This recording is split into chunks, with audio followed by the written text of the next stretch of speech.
Management of Natural Resources lecture.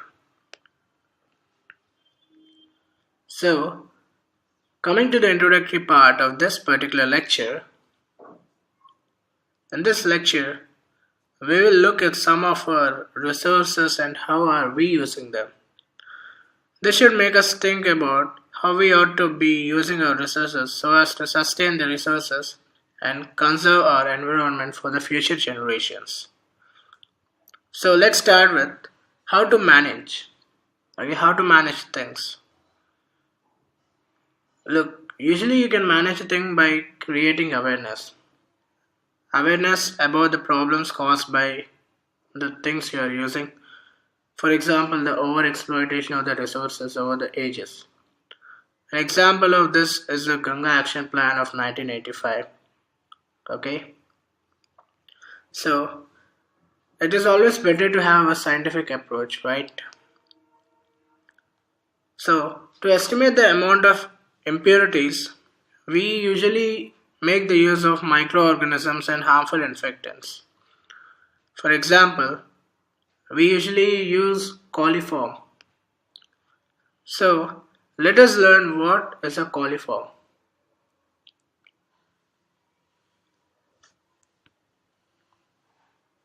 Okay, so coliform, it is a group of bacteria found in the human intestine whose presence in water indicates contamination by disease causing microorganisms. Given below is a chart, okay, which shows the impurity levels when you use coliform. Okay, so the diagram.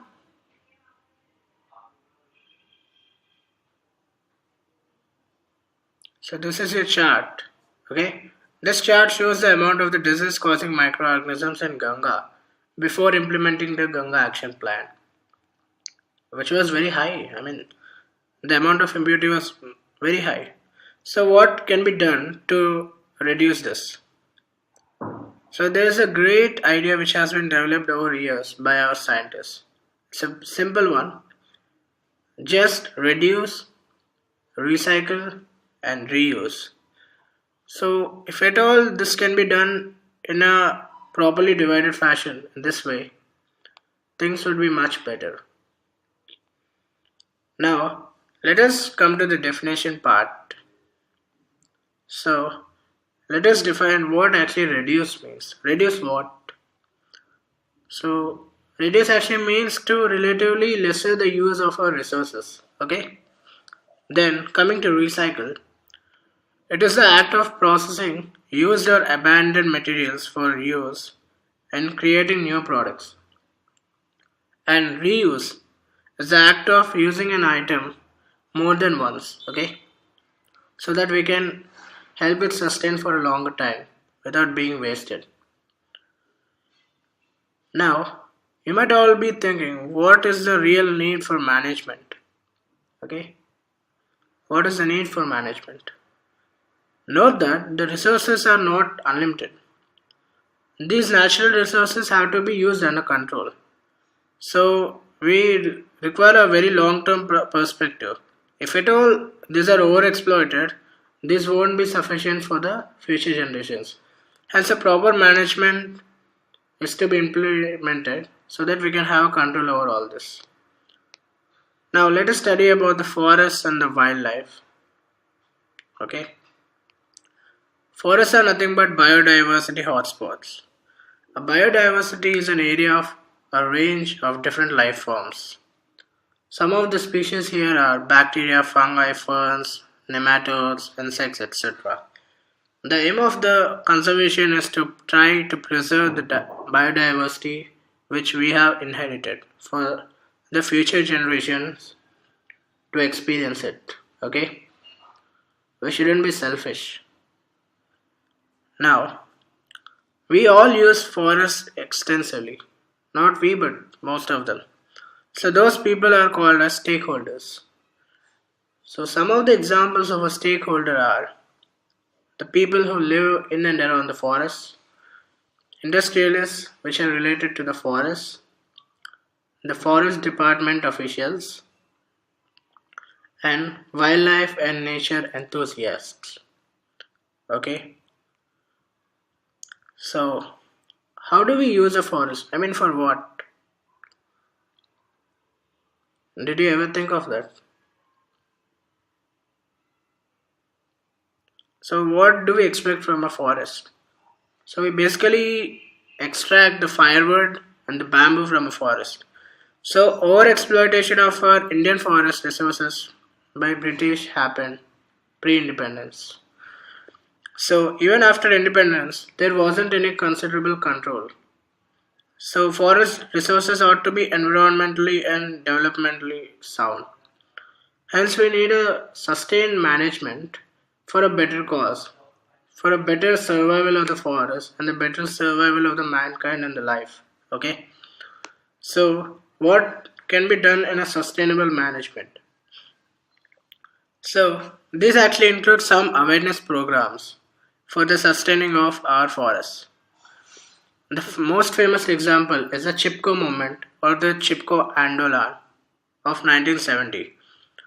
This had spread widely among the people. It was a grassroots level movement in villages, where villagers used to hug the trees or the forest to prevent their mass felling by the contractors. Okay, this was a very great movement. Now, coming to the concept of water for all. So, as the name suggests, it's quite straightforward. This scheme was introduced with an aim to supply uninterrupted water supply to all those areas suffering with water scarcity. So, these goals can be achieved with the help of a dam and a water harvesting technique. Fine. Now, let's go in detail about dams. So, how are dams helpful? These ensure the storage of adequate water, not just for irrigation but also for generating the electricity. Canal systems leading from these dams can transfer the larger amounts of water to great distances. An example is the Indira Gandhi Canal in India. The main use of dams is to deal with social problems, economical problems, and environmental problems. Similarly, we have another technique called as water harvesting. Okay, this is also a part of the water for all scheme. So let's learn about the water harvesting. This one is a scientific method of soil and water conservation. Here the aim is to develop primary resources of land and water and to produce secondary resources of plants and animals. Okay, to produce a secondary resource of a plant and animal. So this one actually prevents the ecological imbalance. Water harvesting is an age-old concept in India. It's nothing new. These techniques are highly local specific. So it depends on the soil, it depends on the water availability and the rain in the area. So to get an idea of what actually water harvesting is, let me show you a schematic of what water harvesting is. So given below is a diagram of the water harvesting setup. Okay, I think this is clear. Now, let us study about the coal and petroleum. As we all know, these are very highly efficient fuels for generating energy in huge amounts. These fuels are derived from a special fuel called as a fossil fuel. Now, what are fossil fuels? Any idea? These are fuels such as coal and petroleum formed from the decomposition of ancient animal and plant remains millions of years ago, which provide energy by combustion.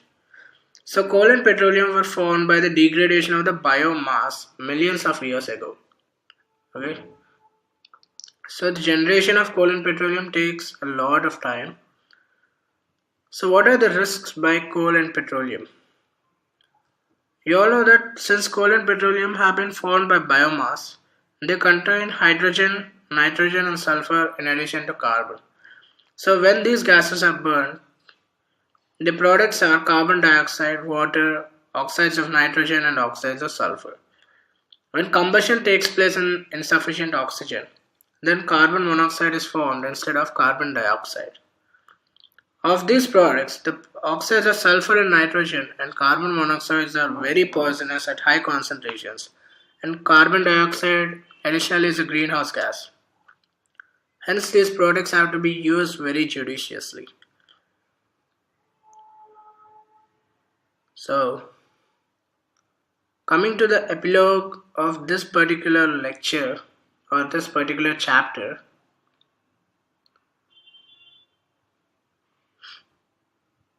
okay, epilogue is just a moral to be learned. So, what we expect you to learn is sustainable management of resources is a difficult task. Whilst dealing with this issue, we should have an open mind with regard to the interests. We need to accept that people will act with their own best interest as a priority. So, given below are two more points. Read accordingly. Now, let's move to the summary of this particular chapter. So, we expect the reader to read it. So, you can pause your video accordingly and go through this.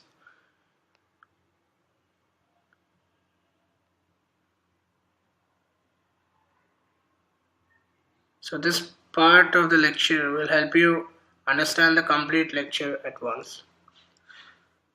And we usually emphasize on the most important points in this summary.